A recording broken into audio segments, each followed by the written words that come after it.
Welcome to MotorMan and RudeDog. I am RudeDog, and of course, Scott Morgan joins me as MotorMan. What's going on, Scott? How are you? Welcome back. Oh, glad to be back, Rude Dog. I'm going to tell you here in the eye of the epicenter here in Florida, 15,300 cases were reported yesterday. Not getting me close home to mama up in Michigan, but I'm doing all right. Otherwise, since I have my own little domain here in the man cave of Coral Springs. Well, you're living in the bubble. Of course, the bubble's not going to burst unless your name happens to be on this short list of MLB players who seem to be dropping off like flies, and not necessarily because of COVID testing. It's because of they're afraid of, don't want to have families. I had Dan Vietti of CBS Sports, Major League Baseball, just last week. We were talking about the big names that are dropping out of the Major League Baseball season. And it's kind of interesting to note this, that a lot of players are still willing to opt out regardless. And I can't say that I can't say that I blame them necessarily, for obviously many, many reasons. But when you look at the current situation, it's getting uglier by the day, and players are continually dropping off like flies. And it just kind of makes you wonder, if there isn't enough players, what do? You go after replacements? Do you cancel the season? What is Major League Baseball going to do? Well, right now, let's talk about a couple big name players. I know Mike Trout's on the fence. David Price has already opted out. So you got that 60-man roster to work with. So yeah, I guess, does the strong or the brave survive, really? I mean, who's going to end up? We already know what the season's going to like anyhow. It's going to be a mirror of what it is. We all talked about the sprint versus marathon. So you just have to go to that 60-player pool, so to speak, like you would, say, during the NBA, the Olympic Games. When you're talking about pro basketball, you have a lot of potential people. Then we'll find out which ones actually survive is really what you've got. I talk to Don Mattingly all the time with the Marlins on our daily calls. And the questions that we have, Rudy, when it comes to baseball are not your typical baseball-related questions. Well, we got to deal with soft tissue, get tested every other day. And if somebody goes down, blah, blah, blah, who's going to be out for 14 days or whatever the quarantine protocols are. So, yeah, you're right. I mean, the numbers are certainly not helping any sports case, much less MLB, because you have more touching of the ball and a lot of the different idiosyncrasies that you have within baseball per se. So, yeah, it's definitely a touchy situation for sure. Well, it's a touch and go, because you have a lot of players, and you mentioned Mike Trout, you mentioned David Price, and a lot of guys are basically opting out because, again, these guys have families to contend with. They have families to think of, and other people who are around them. I can't fathom even remotely considering, if I was a baseball player, Major League Baseball player, and I thought to myself, you know what, this is what I need to do. This is something that I have to do. Well, if you don't have families or kids, then that's one thing. If you do, this is completely something different. You have to really recognize that and put that over money every single day, because people are dying from this. This isn't just your standard run-of-the-mill, well, I have the flu, cough, cough, sniz, sniz. This is, people are dying every single day from this. And I would hate to think that someone's going to put themselves in the way, in the line of fire, no pun intended, when they're out there in the outfield accepting a ball from someone who maybe had chipped off their head, heaven forbid, get nailed, just like we've seen in Tanaka about a week ago, which seems to be just a mild concussion for him. He seems to be coming back and willing to play really, really soon. But just put yourself in harm's way. I mean, we look at Zimmerman, 35 years old. I don't know how much more he has left in the tank. He's been with the Nationals since 2005. It just kind of makes you wonder, is this something that's really designated? Does he need to play? Does he have to play? If I was him, I probably wouldn't want to play. He doesn't really need to prove anything to anyone, other than the fact that he uses common sense for himself and for his family to say, you know what, it is what it is. I think I'm just going to sit this one out. What you have to understand, though, when you're talking about MLB versus the NFL, you got more guaranteed contracts, a lot more longevity. Where don't tell that to an NFL player. They're playing year to year on these basically 1-year contracts. So, yeah, Ryan Zimmerman, the guy that you're talking, probably has a few more choices. Do I do it or do I don't? and you're only talking 60 game season compared to 162. So that how much money are you really going to lose when you base it on a number of games? Where the NFL, these guys have to play. You don't know what's going to happen here. Well, think about the average span of an NFL career between 2.5 to 5 years, unless you're an exceptional. Where an MLB's tenure is far greater than that. Those are very different circumstances, but I understand where you're coming from. Well, I mean, when you look at 60 games, including the playoff situation, what is that going to look like? 60 games prevents all kinds of things, from injuries, additional, any type of other anomalies otherwise would come up in a very longer stretch of season. Let's think about the NBA for a second.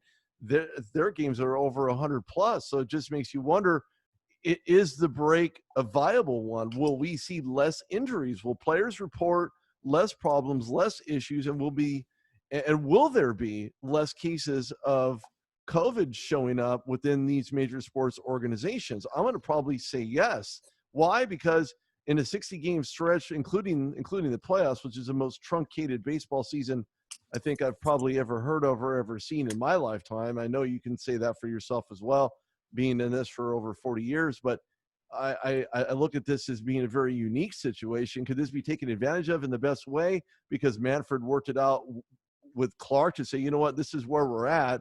How do we do this? Is there going to be incentive money? Are we paying them half for 60 games? There was a lot of work that had gone into creating a new contract for this Major League Baseball season. As far as the Marlins are concerned, you mentioned Don Mattingly. Mm-hmm. Where do the Marlins sit? I mean, you're talking about how they're having meetings every single day, and they're talking about COVID and how to prevent it. Do you believe that the commissioner is making constant calls to clubs and players and organizations as whole and in entire units to say, you know what, this is where we're at. This is what we need to do. I wish you guys the best. Stay safe. If you have any questions, contact your local MLB PA rep and so on and so forth. How is he handling this? Well, Rob Manfred's definitely involved and concerned about the welfare of all of his teams for sure. Though there's no question about it. There's a guy that could have canceled the whole year, but it would have looked bad for MLB because of the surface situation about millionaires versus billionaires not playing while everybody's trying to do it. So what Rob Manfred and Tony Clark did is they saved face, to make sure there was a baseball season. Worry about the labor thing in 2021. That was he's in communication with them. Make sure everybody wants to know what the test updates are. They really do. And the way Don Mattingly told me last week was a lot of his players came in better shape during that 90-day hiatus. And don't think that with all these clubs here, the players working out on their own, we call it self-motivation, right?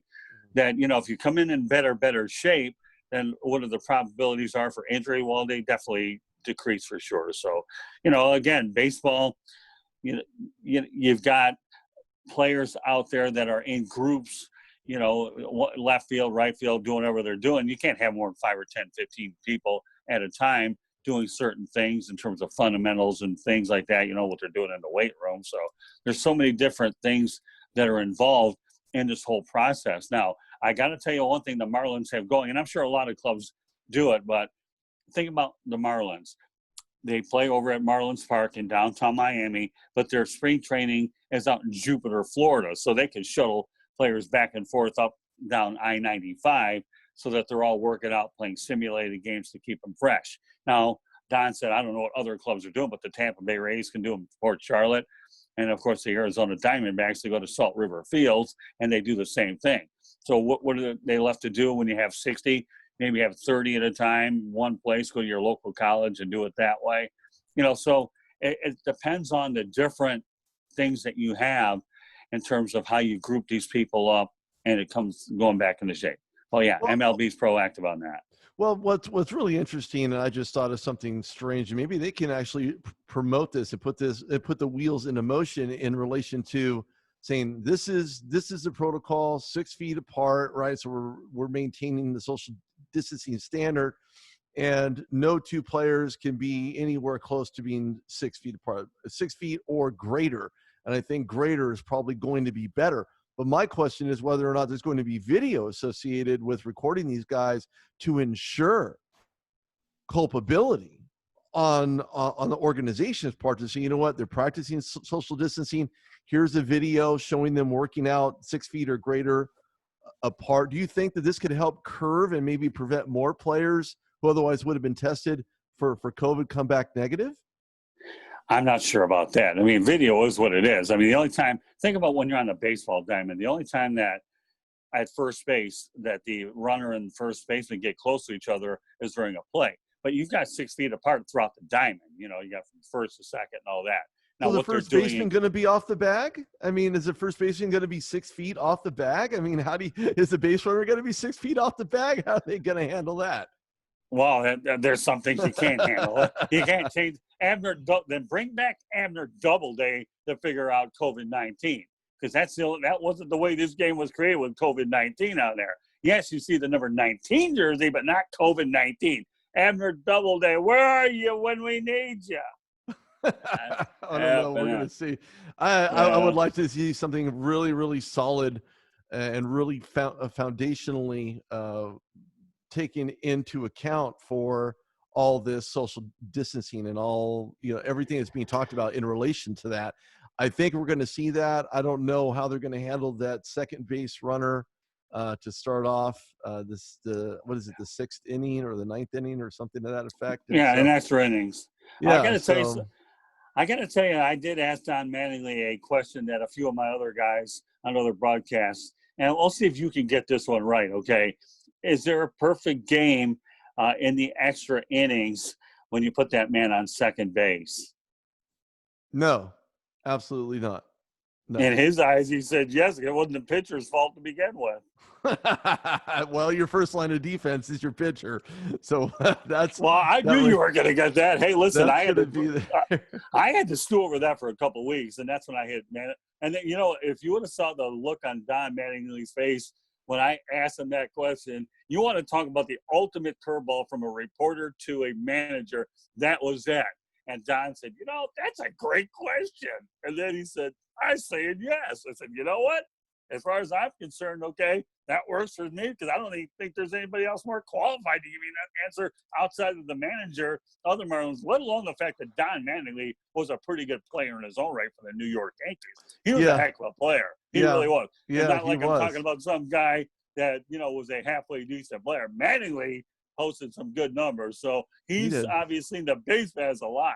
He does, but that really needs to pay off when you're talking about a shortened season for the Miami Marlins, who have failed to get into any postseason contention in, it seems like, forever. I mean, they have won one, but it's been they've actually won 2, Rudy. Like you think about the incredible history of this organization, okay, and all the losing years. How many teams can say that they've won 2 World Series and that existence, let alone over a period of time?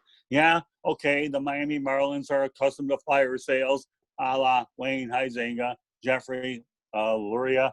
Get that, okay.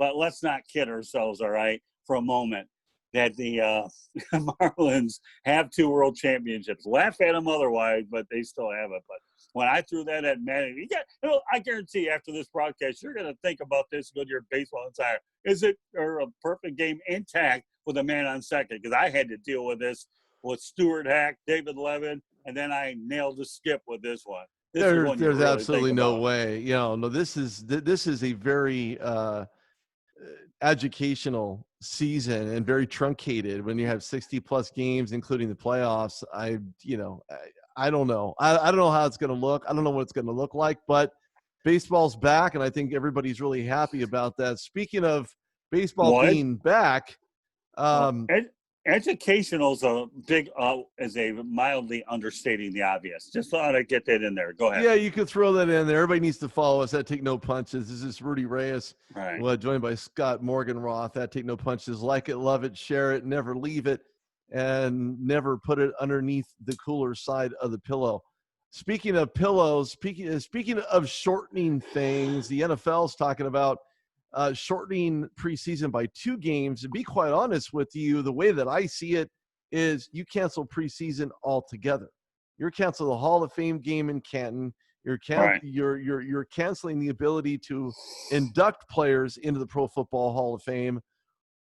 I think that when you look at the shortened season and having only 2 games in association with preseason, if you're going to cut off 2 games, you may just cut off 3 games and All maybe right. even 4 games and just call it a day. What do you think about the shortening by 2 games basically Did for you? preseason? Well, let me tell you, growing up as a kid, this is where the age thing comes in over you, pal. Okay, as they used to have 6 preseason games and 14 games.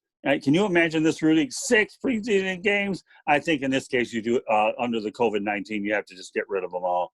You don't have any choice. That's inevitable. What are you going to do? We may not have a season. I'm wondering how the media credentials are going to work out for me with the Dolphins and the Jacksonville Jaguars. I haven't even thought that far, but I still have to think about it because undoubtedly that's one of my biggest things I got to deal with going into the fall, if there is one. Yeah, no preseason games. Yeah, In I 2020. would say 0 preseason games. Make sure that everybody is on the same page. Start off with game 1 of your regular season.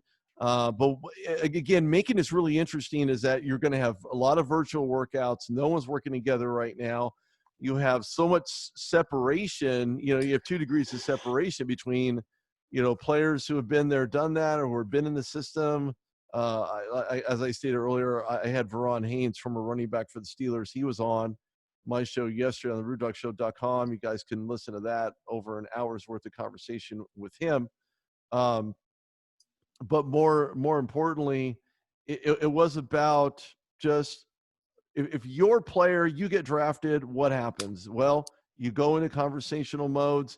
You do virtual workouts. What is this going to look like? What is it supposed to look like?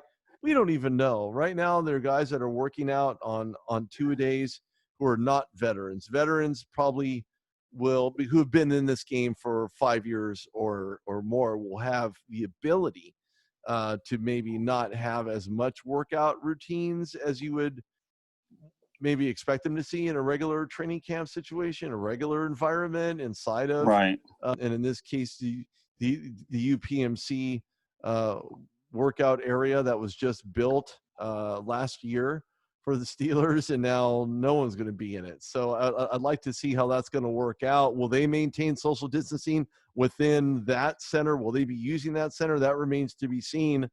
Right. Because what's interesting is that I've heard of more players for Major League Baseball dropping out and opting out than I have for football players. And you would probably, when you look at the numbers monetarily, these Major League Baseball players, as we heard from Patrick Mahomes, who received a record deal, a baseball kind of deal. I think it was a baseball kind of deal, even though he was prone to play in the major leagues along with his as his dad had done back in the heyday of baseball, and he was a pretty good player for all intents and purposes. But if Patrick Mahomes is able to play under these kind of numbers, maybe players who are opting out of Major League Baseball only receiving a certain portion, whereas NFL players are only wishing they received Major League Baseball contracts. Right. And I think that's the reason why you haven't seen people drop out. You may see players drop out, but right now the NFLPA and the NFL haven't decided how they're going to handle wearing masks on the sidelines. I heard from one person, no. I heard from one person, maybe. I heard from one person, you have to wear one no matter what. So I don't know how they're going to handle this protocol, but safety over money. And if you don't get safety involved in that process, you're not going to have an NFL season. It's not going to exist. They don't know how. I mean, right now, as we're getting down to crunch time, what are we looking at? July 13th, right? So they don't know. They're looking at the numbers right now. Every league is looking at the numbers. What about college football? You saw a trend last week that took place where now Big Ten, Pac-12 are eliminating non-conference games, and that may be the first domino to drop. And Ivy League was the one that started it, and all of a sudden, bingo, you got a few more dominoes in the process dropping.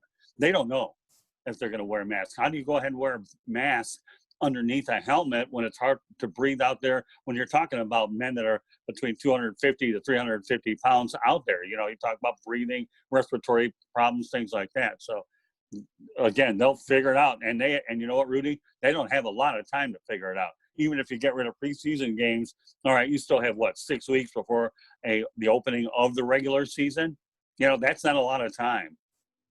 But you're all not they going to got, have, you're going to have almost no time at all. And that's where these players need to be ready and commit to their regimen. Look, the bottom line is this. If I was a professional athlete, and I'm not, I don't even get paid as a professional athlete by any stretch of the imagination. But if I right. was one, I would be sure to incorporate all these workout routines. I had Mike Daniels on, free agent, defensive tackle. He's played a little bit of the interior as far as an inside linebacker position.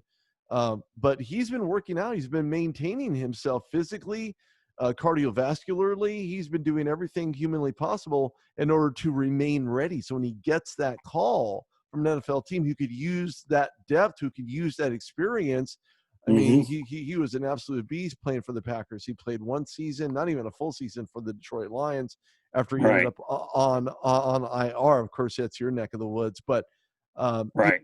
these guys have to remain ready, have to retain a level of readiness. Do you think Major League Baseball guys are ready to go? I mean, a little warm up here, a little warm up there. Do you think they're ready to start this 60-game season and maybe even not see as many injuries as you would because of the truncated season versus a full-blown season? As a matter of fact, I do. And the more I sit in on these calls every single day, the more I'm convinced that the managers are policing this thing. They're getting good information from every aspect of their organization, what to do. Nobody's going to sit here and say that when you're looking at these protocols, you're studying for an exam in college. They've got to know everything. They're testing it every other day, so you know who's got it and who doesn't. And you know full well, anytime you're dealing with sports leagues, you're going to have advanced testing and advanced numbers and technology to get you the information. It's not like the average individual out here. We got to wait a week to find out if we've been diagnosed with it or not. No, not when you're talking about organizations that are worth billions of dollars, making sure their biggest assets, so to speak, are protected. Yeah, they're ready. They'll be ready. And I think that as time goes on, again, that's why you have these expanded rosters. Again, you're talking a pool of 60 players that you can shuttle back and forth, move. You know, I was asking Don Mattingly another question yesterday, that if he thought that relief pitchers could go about 2 or 3 innings versus a normal put one for an inning and an inning and an inning. And he said, oh, yeah, especially with the universal designated hitter. The thing you have to understand, Rudy, is when you look at all the different rule changes that are being implemented for 2020, the universal designated hitter, sure, if you got a relief pitcher that can go 2 or 3 innings, he's on a roll, you may be looking at maybe 2 pitchers a game, 3 pitchers a game instead of going through 5 or 6. So if you understand what I'm talking about in terms of all the rules and the strategy, you won't see many double switches anymore because everybody's playing under these same rules. Many years ago, you used to have American League umpires, National League umpires. Oh, let's put them up under one roof.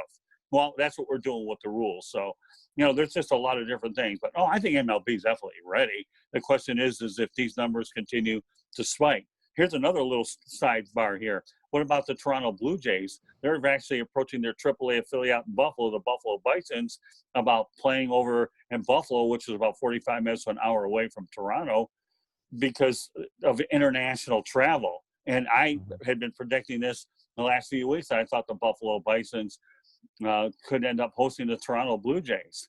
So there's so many different variables, Rudy, there really is, about how this thing is. But to answer your initial question, yeah, they'll be ready. Now, the only thing that could stop it is if the cases within MLB get out of control, then the season gets halted, and then you don't have any choice. And that's not anybody's fault, MLB or the players. It's just circumstances being what they are. It's not a public relations gaffe at that point. Sure, right. And it's not going to be it should not be considered a public relation nightmare for any Major League Baseball team. It's not even one for the organization. Why? Because they had made the determination that there are safety protocols in place, and unless they follow them, then they're going to find themselves on that short list. And the short list is, it's not 1, 2, 3 strikes you're out. You're just out autonomously, and then there's no if ands or buts about it by any means whatsoever. So we're going to see what happens there. Speaking of name calling, hopefully it doesn't happen if this baseball season decides to get canceled altogether due to spikes, and hopefully that doesn't happen. Is this Washington Redskins situation? It's kind of out of control right now. There's been a ton of conversations about changing their names. I'm going to have former cornerback Fred Smoot of the Washington Redskins on my show, on the RudeDog show, coming up Saturday. And we're going to certainly just dig deep. We're going to probably dig to China on this topic. But there's been a lot of conversation about Red Wolves, and I said Renegades, and that number's not on the list. That name's not on the list, by the by.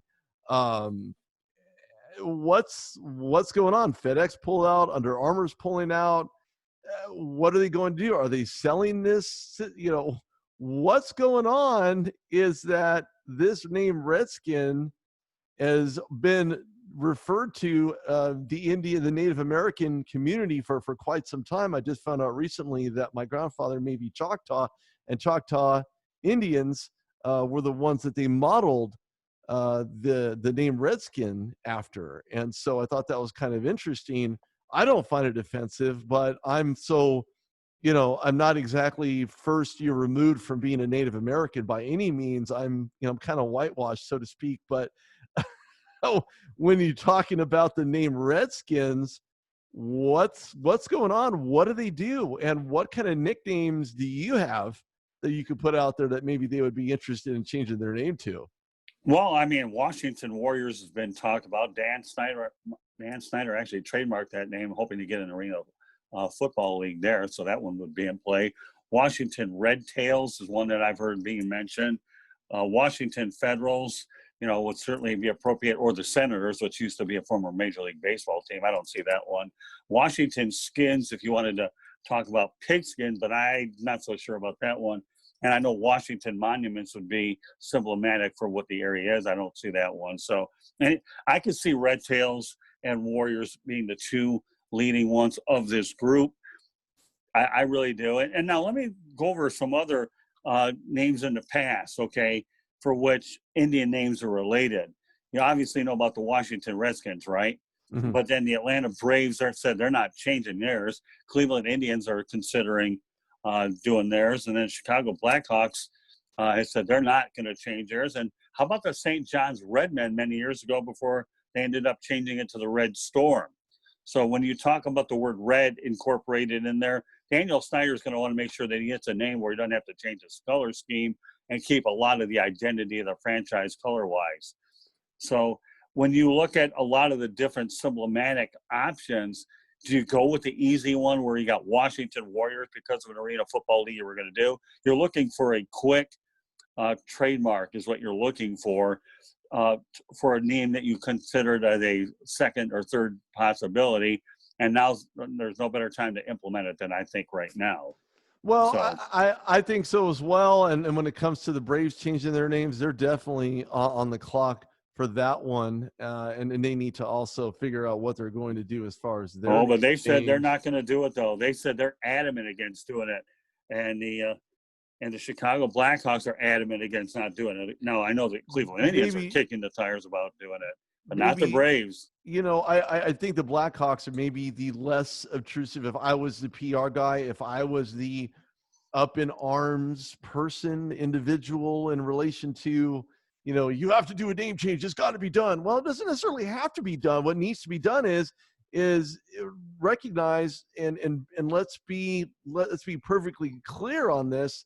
Is if it is offensive and is brought up to you that name, the Blackhawks, is offensive, which is clearly not the case, then you're going to have to change that name.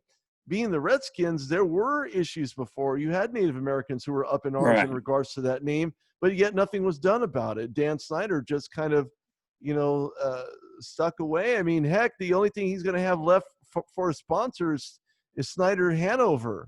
The honey mustard pretzels. And that's the only sponsor he's going to have left unless the name change is going to happen. Of course, that's expected today, in fact, via PR storm. Now, listen to some of these names that have been kind of vetoed only because they've been registered for a trademark. Washington Red Wolves, scratch that one. I know Fred Smoot was looking at that. Tribe, Red Tails, Monuments, Veterans, Renegade Gridiron Football. Now, not just the Renegades. Of course, that was one that I picked because I think that one seems to work out relatively well. You don't call it Gridiron Football. It's just the Washington Renegades and call it a day. And you can't change the name to Washington Braves professional football team because clearly there's a baseball team also Right. under fire for changing their name. Whether or not they do is a whole nother story. That's up to them, clearly. Red Tails, Freedom Fighters, Warhogs, Radskins. Like, yeah, Radskins? Come on, man. Yeah, I'm not That's sure about that one. hilarious. Red-tailed Hawks and Potomacs or Potomacs, depends on what side of the river you're from. Yeah, I was waiting for that. All right. But this was launched by Raymond Lucci, ultimately out of Santa Rosa, California. These are all service marks, and he has an identification number, serial numbers on all of these. And fairly enough, if you really want to add some fire to this brimstone, he did this on the 4th of July. Wow. So why he would go about this on the 4th of July is another story. I can't explain it. I don't understand it.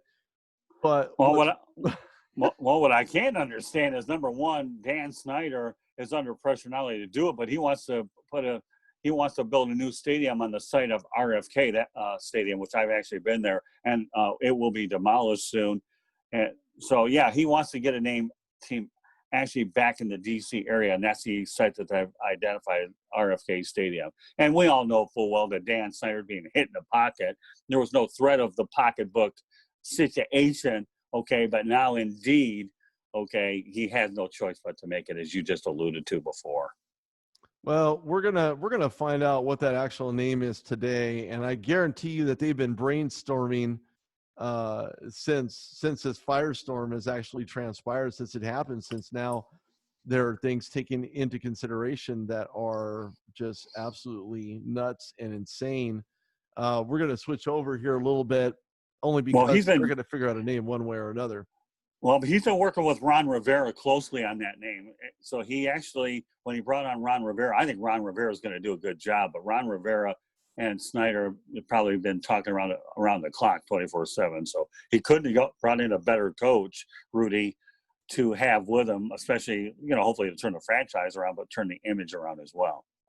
Well, the image is really part of everything, of every, Coca-Cola, your Pepsis, image is absolutely everything. Not to suggest that none of these players in this sponsorship game nowadays have made errors along the way, because they have.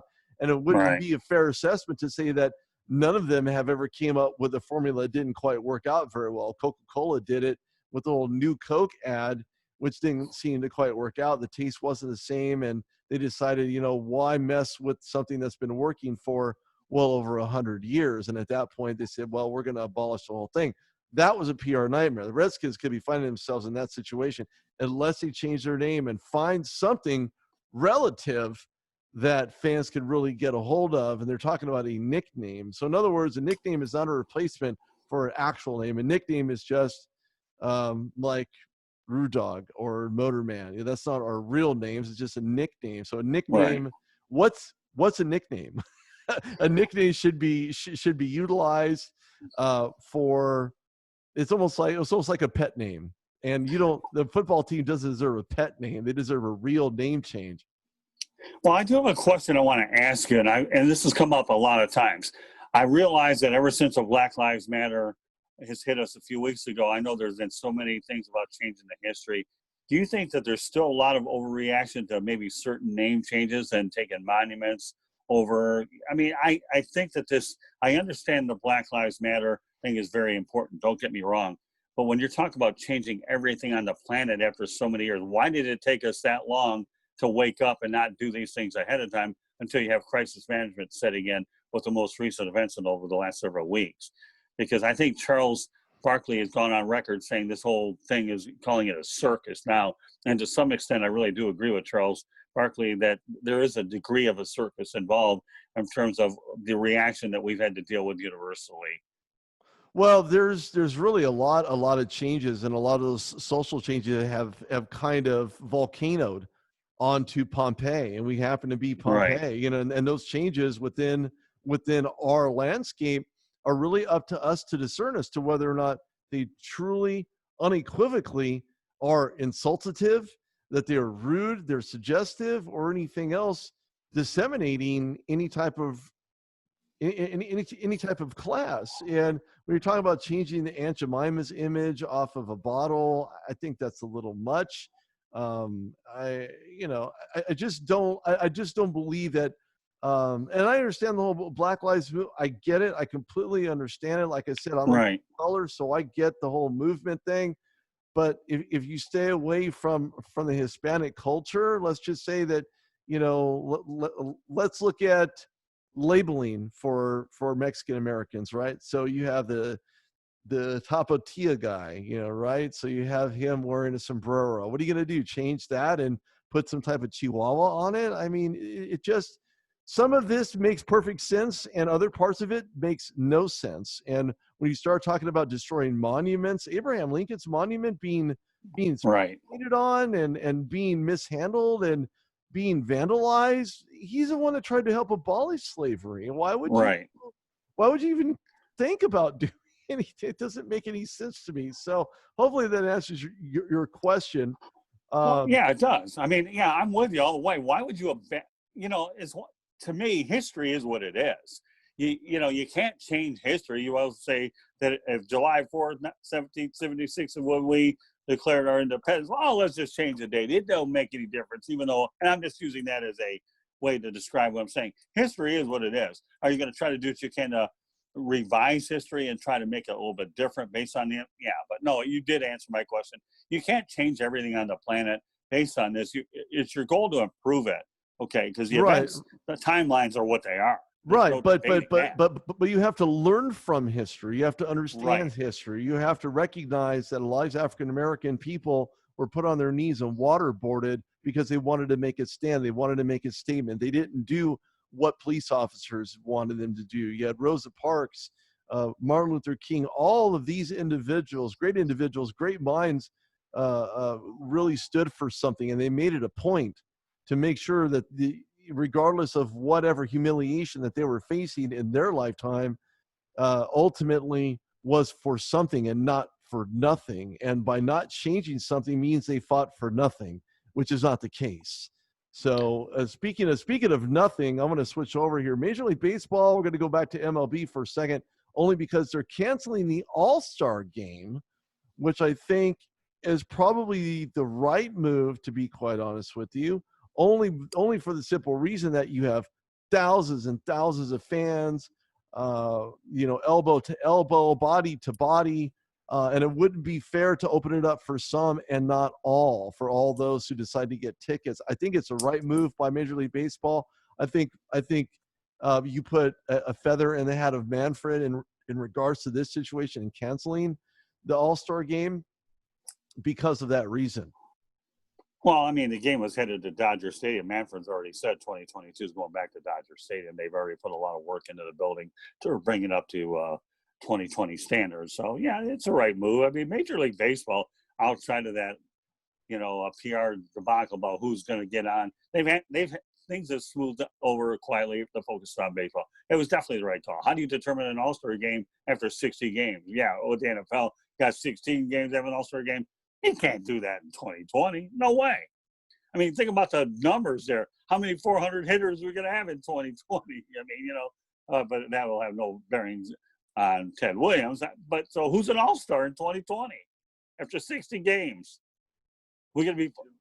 You're probably not going to have one. There's not going to be one. You're going to have all these guys, unless you have someone throwing smoke on the mound every single game, and he plays for one clubhouse, and it's just not going to happen. I just don't see that as an actual reality setting in.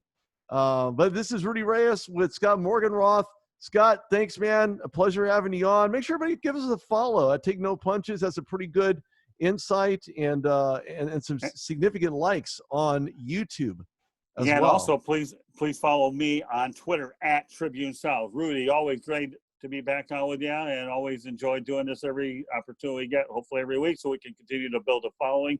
We do everything our power to make sure that you have the energy and the information, which we call our strong, prolific 1-2 punch. So looking forward to the next opportunity to MotorMan and RudeDog. Sounds good. Thanks, Scott. Take care. Thank you, everybody, for tuning in, and we will definitely be up next week with another fantastic episode of MotorMan and RudeDog at Take No Punches. Like it, love it, share it, never leave it. Never leave home without it either while you're at it. Or wherever home is, unless you're limited to 2 or 3 places. But it is what it is. Unless you live in a bubble. That's it. Or a man cave. Sounds good to me there too. Thank you for tuning in. We'll talk soon. Take care, guys.